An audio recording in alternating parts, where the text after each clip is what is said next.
ಮಹಾಕಾವ್ಯ ಮತ್ತು ಮಹಾಕಾವ್ಯಗಳ ಸಂತ್ರಗಳು ಅವರ ನಂತರನೇ ಅವರ ಪ್ರಭಾವದಿಂದಲೇ ಇವು ಬಂದಿದೆ ಅಂತ.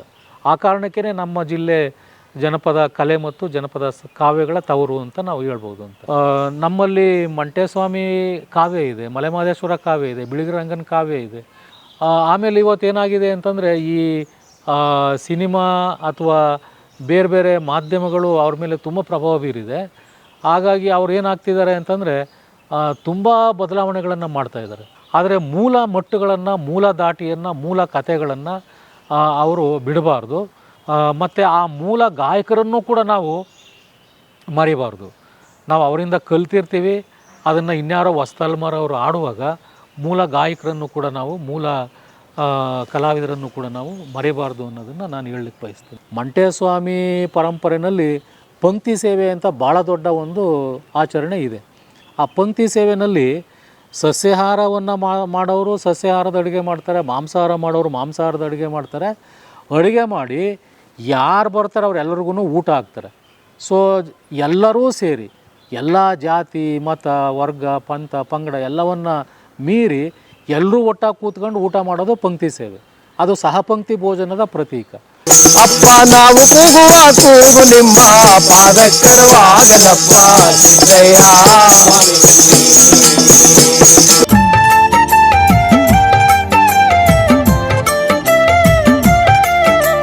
ಸೊ ಇಲ್ಲಿ ಈ ಕಲೆಗಳು ಯಾಕೆ ತಗ್ತು ಅಂತಂದರೆ ಅದಕ್ಕೆ ಮೂಲ ನಮ್ಮ ಈ ಸಾಂಸ್ಕೃತಿಕ ನಾಯಕರುಗಳೇ ಆಗಿರ್ತಾರೆ. ಒಂದು ಮಂಟೇಸ್ವಾಮಿಯ ನಂತರನೇ ಮಂಟೇಸ್ವಾಮಿ ಕಾವ್ಯ ಆಡುವಂತಹ ತಂಬೂರಿ ಕಲೆ ಬೆಳಕಿಗೆ ಬರ್ತದೆ. ಮಲೆಮಹದೇಶ್ವರನ ನಂತರನೇ ನಮ್ಮ ಕಂಸಾಳೆ ನೃತ್ಯ, ಕಂಸಾಳೆ ಕಲೆ ಪ್ರಚಲಿಕ್ಕೆ ಬರ್ತದೆ. ಹಾಗೆಯೇ ಗೊರವರ ನೃತ್ಯ ಕೂಡ ನಮ್ಮ ಮುಡುಕ್ತೊರೆ, ಹಾಗೆ ಹೀಗೆ ನಮ್ಮ ಇಲ್ಲಿ ಯಾವುದು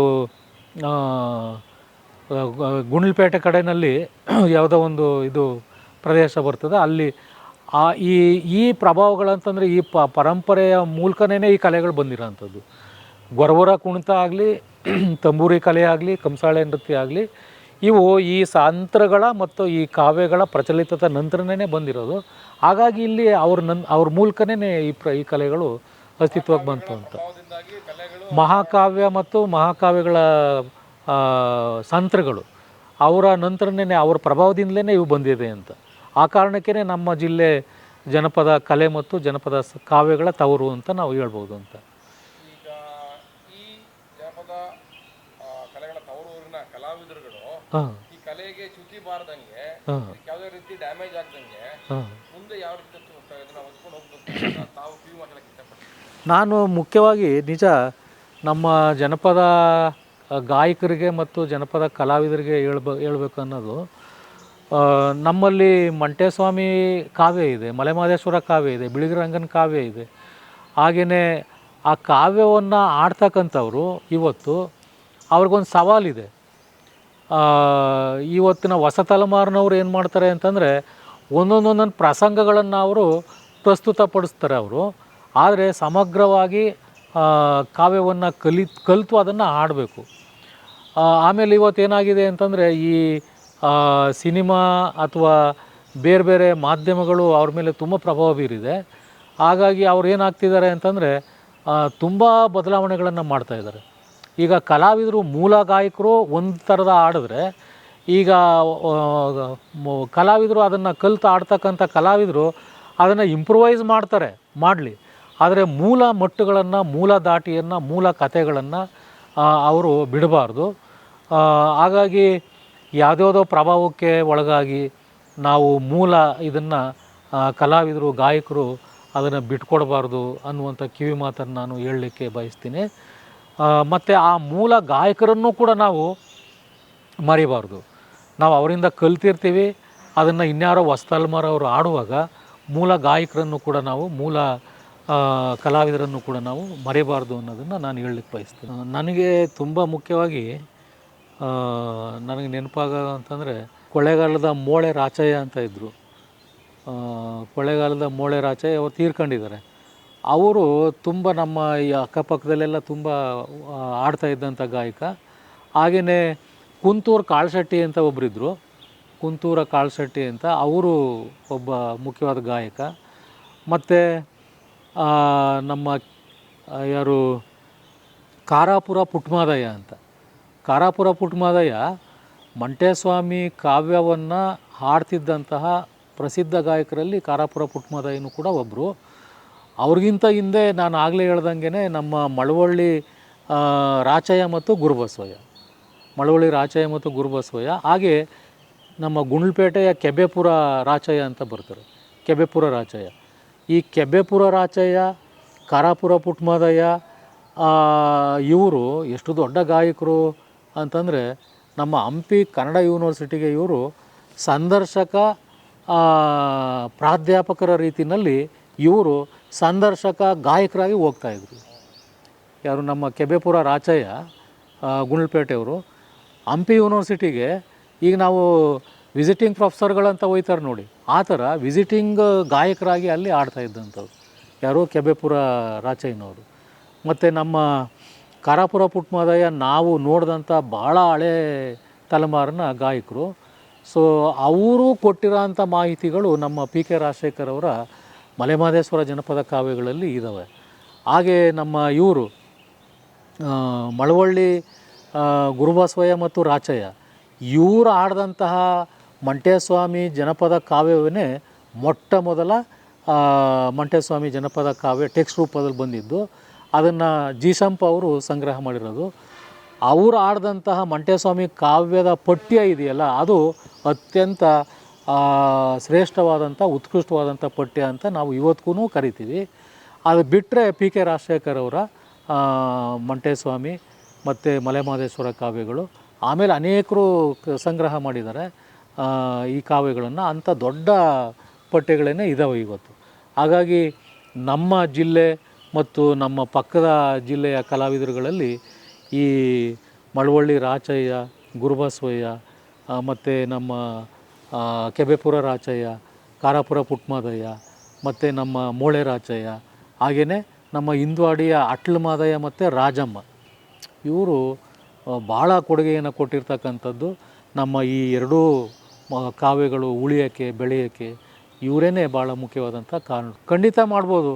ನಾನೀಗ ಏನೇನು ಮಾತಾಡಿದ್ದೀನಿ ಇವರೆಲ್ಲರನ್ನೂ ಕೂಡ ನಾನು ಅವರ ಜೀವನ ಚರಿತ್ರೆನ ಜನಪದ ಅಕಾಡೆಮಿನಲ್ಲಿ ಒಂದು ಯೋಜನೆ ಇತ್ತು, ಆ ಯೋಜನೆ ಮೂಲಕ ನಾನೇ ಈ ಕಲಾವಿದರ ಜೀವನ ಚರಿತ್ರೆನ ಸಂಗ್ರಹ ಮಾಡಿರೋಂಥ ಕೆಲಸನ ನಾನು ಮಾಡಿದ್ದೀನಿ. ಮುಂದಕ್ಕೂ ಕೂಡ ಈಗ ಯಾರ್ಯಾರು ಬಿಟ್ಟೋಗಿದ್ದಾರೆ ಅಂಥ ಕಲಾವಿದರನ್ನು ನಾವು ಮಾಡ್ಬೋದು. ಮತ್ತು ಇತ್ತೀಚೆಗೆ ಭಾಳ ಮುಖ್ಯವಾಗಿ ನಮ್ಮ ಚಾಮರಾಜನಗರ ಯೂನಿವರ್ಸಿಟಿನಲ್ಲಿ ಮತ್ತು ನಮ್ಮ ಮೈಸೂರು ಯೂನಿವರ್ಸಿಟಿನಲ್ಲಿ ಮಂಟೇಸ್ವಾಮಿ ಅಧ್ಯಯನ ಪೀಠ ಅಂತ ಸ್ಥಾಪನೆ ಮಾಡಿದ್ದಾರೆ. ನಮ್ಮ ಸಿದ್ದರಾಮಯ್ಯನವರು ಮೊದಲು ಮುಖ್ಯಮಂತ್ರಿ ಆಗಿದ್ದಾಗ ನಾವು ಈಗೇ ಮತ್ತು ನಿಮಗೆ ಇದೇ ಸಂದರ್ಭದಲ್ಲಿ ಇನ್ನೊಂದು ವಿಷಯ ಪ್ರಸ್ತಾಪ ಮಾಡೋದಾದರೆ, ಮಂಟೇಸ್ವಾಮಿ ಪರಂಪರೆಯಲ್ಲಿ ಪಂಕ್ತಿ ಸೇವೆ ಅಂತ ಭಾಳ ದೊಡ್ಡ ಒಂದು ಆಚರಣೆ ಇದೆ. ಆ ಪಂಕ್ತಿ ಸೇವೆಯಲ್ಲಿ ಸಸ್ಯಾಹಾರವನ್ನು ಮಾಡೋರು ಸಸ್ಯಾಹಾರದ ಅಡುಗೆ ಮಾಡ್ತಾರೆ, ಮಾಂಸಾಹಾರ ಮಾಡೋರು ಮಾಂಸಾಹಾರದ ಅಡುಗೆ ಮಾಡ್ತಾರೆ. ಅಡುಗೆ ಮಾಡಿ ಯಾರು ಬರ್ತಾರೆ ಅವರೆಲ್ಲರಿಗೂ ಊಟ ಹಾಕ್ತಾರೆ. ಸೊ ಎಲ್ಲರೂ ಸೇರಿ ಎಲ್ಲ ಜಾತಿ ಮತ ವರ್ಗ ಪಂಥ ಪಂಗಡ ಎಲ್ಲವನ್ನು ಮೀರಿ ಎಲ್ಲರೂ ಒಟ್ಟಾಗಿ ಕೂತ್ಕೊಂಡು ಊಟ ಮಾಡೋದು ಪಂಕ್ತಿ ಸೇವೆ. ಅದು ಸಹಪಂಕ್ತಿ ಭೋಜನದ ಪ್ರತೀಕ. ಸೊ ಅದನ್ನು ಯಾರೋ ಕೆಲವರು ಅಲ್ಲಿ ಮಾಂಸಾಹಾರ ಮಾಡೋದನ್ನು ಪ್ರಾಣಿ ಬಲಿ ಮಾಡ್ತಾಯಿದ್ದಾರೆ ಅಂಥೇಳಿ ಒಬ್ಬರು ಕೋರ್ಟ್ಗೆ ಹೋಗ್ಬಿಟ್ಟು ಅದು ದೊಡ್ಡ ಇಶ್ಯೂ ಆಗಿದೆ.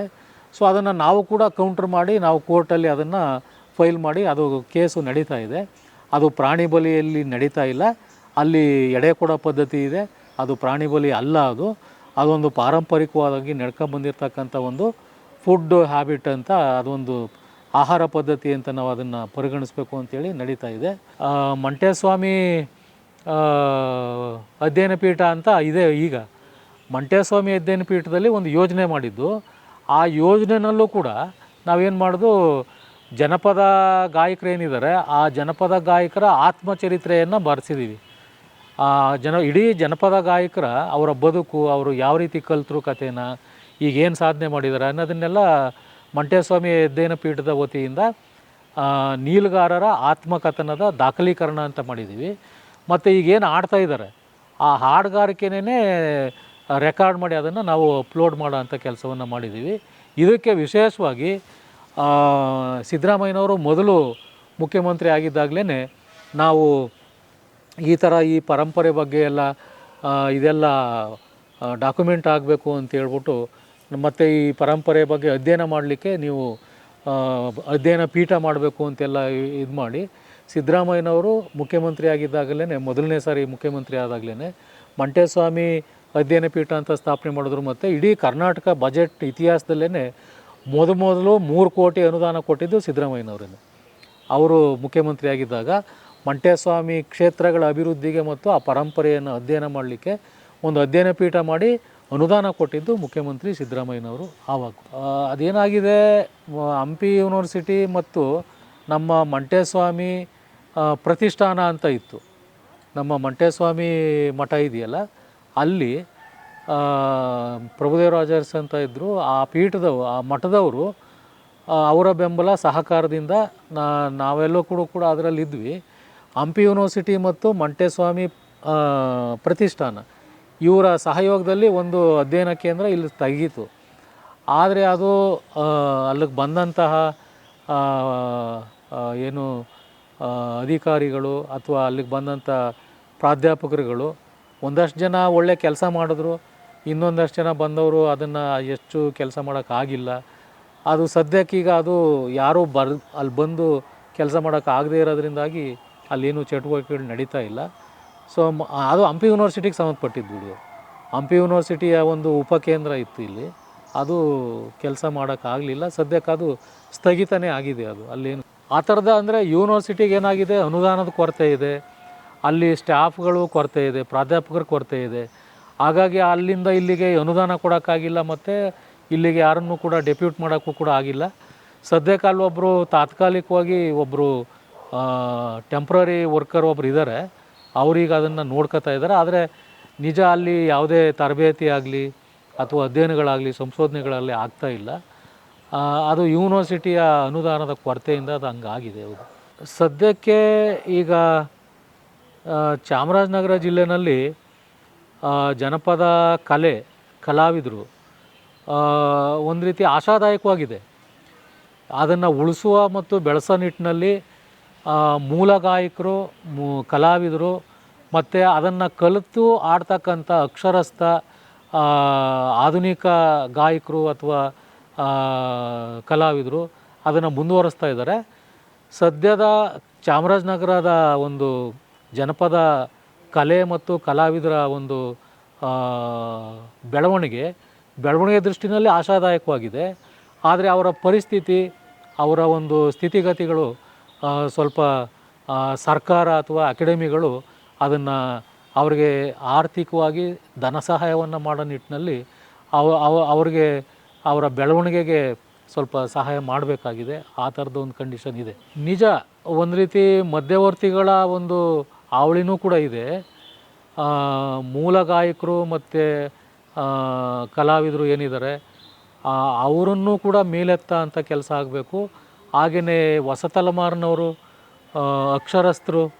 ಅಕ್ಷರಸ್ಥ ಜನಪದ ಗಾಯಕರು ಕಲಾವಿದರು ಇದ್ದಾರಲ್ಲ, ಅವರು ಮೂಲ ಜನಪದ ಕಲಾವಿದರು ಮತ್ತು ಗಾಯಕರು ಇದ್ದಾರಲ್ಲ ಅವರು, ಇವ್ರ ನಡುವೆ ಒಂದು ಹೊಂದಾಣಿಕೆ ಆಗಬೇಕು.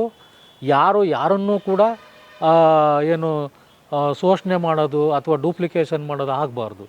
ಎರಡೂ ಕೂಡ ಒಟ್ಟು ಸೇರಿಸಿ ಒಂದು ಸಾಮಾಜಿಕ ನ್ಯಾಯ ಅಥವಾ ಸಮಾನತೆ ನ್ಯಾಯದ ಹಿನ್ನೆಲೆಯಲ್ಲಿ ಇವರು ಮುಂದಕ್ಕೆ ಹೋಗಬೇಕಾಗಿದೆ. ಆ ಥರದ ಒಂದು ಬೆಳವಣಿಗೆ ಹೊಸದಾಗಿ ಆಗಬೇಕದು. ಯಾರನ್ನೂ ಕೂಡ ಎಕ್ಸ್ಪ್ಲೈಟ್ ಮಾಡೋದು ಅಥವಾ ಶೋಷಣೆ ಮಾಡೋದು ಆಗಬಾರ್ದು. ಅದರಿಂದ ನಾವು ಹೊರಗೆ ಬಂದು ಒಳ್ಳೆ ರೀತಿಯಲ್ಲಿ ನಾವು ನಮ್ಮ ಕಲೆನ, ನಮ್ಮ ಜಿಲ್ಲೆಗಿರ್ತಕ್ಕಂಥ ಹೆಸರನ್ನು, ಕಲೆಯನ್ನು ಮತ್ತು ನಮ್ಮ ಕಲಾವಿದರನ್ನು ಉಳಿಸ್ಕೊಂಡು ಹೋಗ್ಬೇಕಾಗಿರೋಂಥದ್ದು ಇದೆ ನಮ್ಮ ನಡುವೆ.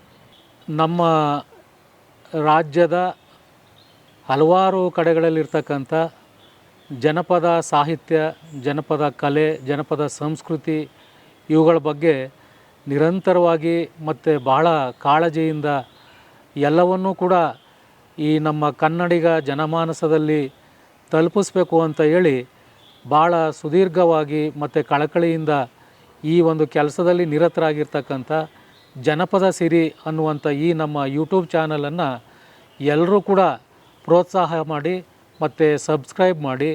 ಇದಕ್ಕಾಗಿ ನಾನು ನಿಮ್ಮನ್ನು ಎಲ್ಲರನ್ನೂ ಕೂಡ ಪ್ರಾರ್ಥಿಸ್ತೇನೆ ಮತ್ತು ವಿನಂತಿಯನ್ನು ಮಾಡ್ತಾಯಿದ್ದೀನಿ. ಜನಪದ ಸಿರಿ ಯೂಟ್ಯೂಬ್ ಚಾನಲನ್ನು ಎಲ್ಲರೂ ಕೂಡ ಸಬ್ಸ್ಕ್ರೈಬ್ ಮಾಡಿ ಮತ್ತು ನೋಡಿ, ಹರಿಸಿ, ಬೆಳೆಸಿ ಮತ್ತು ಉಳಿಸಿ. ಜನಪದ ಸಿರಿ ಈಗಾಗಲೇ ಅನೇಕ ಕಲಾವಿದರನ್ನು, ಸಂಶೋಧಕರನ್ನು, ವಿದ್ವಾಂಸರನ್ನು ಸಂದರ್ಶನ ಮಾಡಿದೆ. ಮತ್ತು ನಮ್ಮ ಕನ್ನಡದ ಹಲವಾರು ಪರಂಪರೆಗಳು ಮತ್ತು ಕಾವ್ಯಗಳು, ಸಾಹಿತ್ಯ ಮತ್ತು ಸಂಸ್ಕೃತಿ ಈ ಎಲ್ಲದರ ಬಗ್ಗೆ ತುಂಬ ಇಂಟರ್ವ್ಯೂಗಳನ್ನು ಮಾಡಿದ್ದಾರೆ. ಅದಕ್ಕೆ ಸಂಬಂಧಪಟ್ಟಂಥ ಅನೇಕ ಮಾಹಿತಿಗಳು, ಎಪಿಸೋಡ್ಗಳು ನಮಗೆ ಯೂಟ್ಯೂಬಲ್ಲಿ ಸಿಗುತ್ತೆ. ಅದನ್ನು ಮುಂದಿನ ತಲೆಮಾರಿಗೆ ಅದು ಪರಿಚಯ ಆಗಲಿ ಮತ್ತು ಅದು ಉಳಿಸಿ ಮತ್ತು ಅದನ್ನು ಬೆಳೆಸೋದಕ್ಕೋಸ್ಕರ ಬೇರೆ ಬೇರೆ ಕಂತುಗಳು ಮತ್ತು ಬೇರೆ ಬೇರೆ ಇದು ಕೂಡ ಇದ್ದಾವೆ. ಅವುಗಳನ್ನು ನೀವು ನೋಡಬೇಕು ಮತ್ತು ಅವುಗಳನ್ನು ಮಕ್ಕಳಿಗೂ ಕೂಡ ಅದನ್ನು ತೋರಿಸುವಂಥ ಕೆಲಸ ಆಗಲಿ ಅಂತೇಳಿ ನಾನು ನಿಮ್ಮಲ್ಲಿ ವಿನಂತಿ ಮಾಡ್ಕೊಳ್ತೀನಿ. ಮತ್ತು ಮುಖ್ಯವಾಗಿ ನಮ್ಮ ಜನಪದ ಗಾಯಕರು, ಜನಪದ ಕಲೆ ಮತ್ತು ಜನಪದ ಕಾವ್ಯಗಳು ಮತ್ತು ಸಾಹಿತ್ಯ ಇವು ಉಳಿಬೇಕು ಅಂತಂದರೆ ಇದಕ್ಕೆ ಸಂಬಂಧಪಟ್ಟಾಗೆ ಇರ್ತಕ್ಕಂಥ ಅಕಾಡೆಮಿಗಳಾಗಲಿ ಅಥವಾ ಇಲಾಖೆಗಳಾಗಲಿ, ಕನ್ನಡ ಸಂಸ್ಕೃತಿ ಇಲಾಖೆ ಆಗಲಿ, ಜನಪ್ರತಿನಿಧಿಗಳಾಗಲಿ ಅಥವಾ ಮಂತ್ರಿಗಳಾಗಲಿ, ಇದಕ್ಕೆ ಸಂಬಂಧಪಟ್ಟಂಥ ಮಂತ್ರಿಗಳಾಗಲಿ, ಇವರೆಲ್ಲರೂ ಕೂಡ ನಮ್ಮ ಈ ಒಂದು ಕ್ಷೇತ್ರಗಳಲ್ಲಿ ಕೆಲಸ ಮಾಡ್ತಕ್ಕಂಥವ್ರ ಬಗ್ಗೆ ಕಾಳಜಿ ಇರಬೇಕು, ಕಳಕಳಿ ಇರಬೇಕು. ಮತ್ತು ಅವುಗಳನ್ನು ಉಳಿಸ್ಲಿಕ್ಕೆ, ಬೆಳೆಸಲಿಕ್ಕೆ ಏನೆಲ್ಲ ಸಹಾಯ, ಸಹಕಾರ, ಅನುದಾನ ಇವುಗಳನ್ನು ಕೊಡಬೇಕು ಅವುಗಳೆಲ್ಲವನ್ನೂ ಕೂಡ ಕೊಟ್ಟು ಇದನ್ನು ಉಳಿಸುವ, ಬೆಳೆಸುವ ಮತ್ತು ರಕ್ಷಿಸುವಂತಹ ಮತ್ತು ಮುಂದಿನ ತಲೆಮಾರಿಗೆ ನಮ್ಮ ಸಂಸ್ಕೃತಿ ಪರಂಪರೆ ಏನು, ನಮ್ಮ ನಾಡು ನುಡಿ ಏನು ಅನ್ನೋದನ್ನು ತಲುಪಿಸುವಂತಹ ಈ ಒಂದು ವರ್ಗಕ್ಕೆ ನಿಮ್ಮೆಲ್ಲರ ಒಂದು ಆಶೀರ್ವಾದ, ಬೆಂಬಲ, ಪ್ರೋತ್ಸಾಹ ಮತ್ತು ಕಳಕಳಿ ಇರಬೇಕು ಅಂಥೇಳಿ ನಾನು ಎಲ್ಲ ಇಲಾಖೆಗಳು, ಅಕಾಡೆಮಿಗಳು, ಅಧಿಕಾರಿ ವರ್ಗ ಮತ್ತು ಜನಪ್ರತಿನಿಧಿಗಳಲ್ಲಿ ನಾನು ವಿನಂತಿಯನ್ನು ಮಾಡ್ತಾಯಿದ್ದೀನಿ. ಆದಿ ಒಳಗಲ ಜ್ಯೋತಿ, ಬೀದಿ ಒಳಗಲ ಜ್ಯೋತಿ, ಬಡವರ ಮನೆಯ ಜ್ಯೋತಿ, ಬಲಿಗಾರರ ಮನೆಗೂ ಜ್ಯೋತಿ. ದಯ್ಯ ಸ್ವಾಮಿ ಬನ್ನು ಮಂಟೇದ